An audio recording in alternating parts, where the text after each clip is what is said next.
Rape হচ্ছে, আপনার বোন রেপ হয়েছে, আপনার বিনা বিচারে হত্যা হয়েছে, আপনার আয়নাঘর ছিল, তখন আপনাদের বারুদ কোথায় ছিল? আপনি আয়নাঘর চিনেন নাই? কোথায় আয়নাঘর? আমি আবারও বলছি, প্রশাসন আর আওয়ামী লীগ ছিল ইসরায়েল বাংলাদেশের, পিসির ছিলেন আপনারা। You don't have any right. হাস্যকর। I hate like anything. Feelings অন্য জিনিস। ফিলিস্তিনিদের জন্য আমার ফিলিংস আছে, ফিলিস্তিনের জন্য আপনার ফিলিংস আছে। কিন্তু যে লুটেরাকে বাটার দোকান লুট করে, যদি ভেঙে চুরে জ্বালায় পড়ে যাইতো বুঝতাম, জুতা চুরি করে নিছে, তো খাবার লয়ে গেছে, প্লেট লয়ে গেছে, তার মানে কি? তার মানে আপনি লুট করতে নামছেন কখন? যখন আমার বিদেশিরা এখানে সম্মেলনে বসছে, বিনিয়োগের সম্মেলন, তখন। ফলোইং ডেতে আবার কি হয়েছে? হাইওয়ের উপরে গার্মেন্টস শ্রমিক ছাঁটাই নিয়ে আন্দোলন। কই এই মুহূর্তে তো এগুলা নাই। আন্দোলন শেষ হয়ে গেল, ফিলিস্তিনদের ফিলিং শেষ হয়ে গেল, আবার একটা সম্মেলন ডাকবেন যেটা টাইম মারা যায়, সেইটা তখন আপনি আবার ইয়ে করবেন, যে আবার একটা আন্দোলন নিয়ে আসবেন। ওই এখন আন্দোলনটা কই? ফিলিস্তিনে তো এখনো মারতেছে না, থেমে গেছে। আমি সেজন্য বললাম। এবার আসেন যে এটা আমি শুধু এইটুকু বললাম, এর বেশি বলার রুচি আমার নাই। আর 2 নম্বর আসেন, আপনি বললেন যে জনগণ বলছে ইউনূস সাহেবদেরকে 5 বছর দেখতে চাই। জনগণ কে সেটা আমার কাছে বড় কথা না, কিন্তু কথার বোল্ডনেসে মানুষ ভয় পাচ্ছে কেন?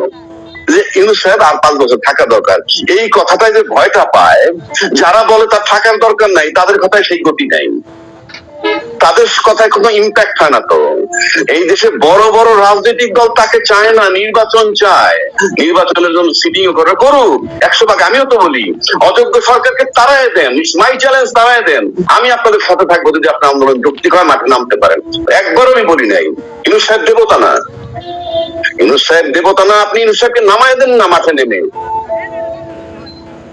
আপনি আদায় করতে পারবেন। আপনি 12 বছর কিছু করতে পারেননি, এবং মাথার তাজ যিনি ছিলেন সবচেয়ে বড় দলের, সেই মাথার তাজটাকে মাত্র 2 কোটি টাকা এদিক সেদিক করার কারণে যখন তাকে 7 বছর জেল খাটাইছিল, সেই মাথার তাজের জন্য আপনারা কি করতে পেরেছেন? সেই মাথার তাজ যখন বিদেশে চিকিৎসার জন্য কাকুতি জানাচ্ছে, তখন তার সাথে ডালপালা সবাই কিন্তু বিদেশে বারবার গিয়ে চিকিৎসা করে। মাতুল্য নেত্রীর জন্য কোনো ফিলিংস ছিল না।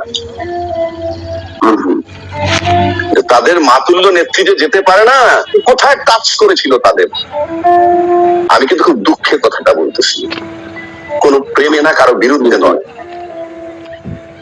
খালেদা জিয়া একজন অসাধারণ মহিলা, আপসের নেত্রী তাকে বলা হয়। তার যেটুক দুঃখ ঘুষাই দিছে ছাত্ররা, প্রফেসর ইউনূস এবং আর্মি চিফ তার বাসায় গিয়ে, এরপর কি এক চুল দুঃখ কেউ দূর করতে পারছে তার? আর আমি কিন্তু মনের দুঃখে বলছি, কারো বিরুদ্ধে বলছি না। তাহলে যারা বলে ইউনূস সাহেব আরো 4 বছর থাকুক, 5 বছর থাকুক, কেউ কয় সারা জীবন থাকুক, কেউ কয় 50 বছর থাকুক, আমি একবার এখন পর্যন্ত বলিনি, বিকজ আই প্রেফার ইলেকশন। আমি একজন গণতান্ত্রিক মানুষ হিসেবে আমি ইলেকশন প্রেফার করি। ইউনূস সাহেব যোগ্য লোক, কিন্তু দেবতা নন। তারও ভুল হইতেছে বা হইতে পারে, কিন্তু যারা তাকে রাখতে চান না, চ্যালেঞ্জ, এই লোক অযোগ্য, নির্বাচন পর্যন্ত আরেকটা লোক আনেন না, যিনি 3 মাসে নির্বাচন দিয়ে আরেকটা লোক আনেন, কেউ তো নাম বলতে পারতেছেন না, একটা লোকের নাম বলুন।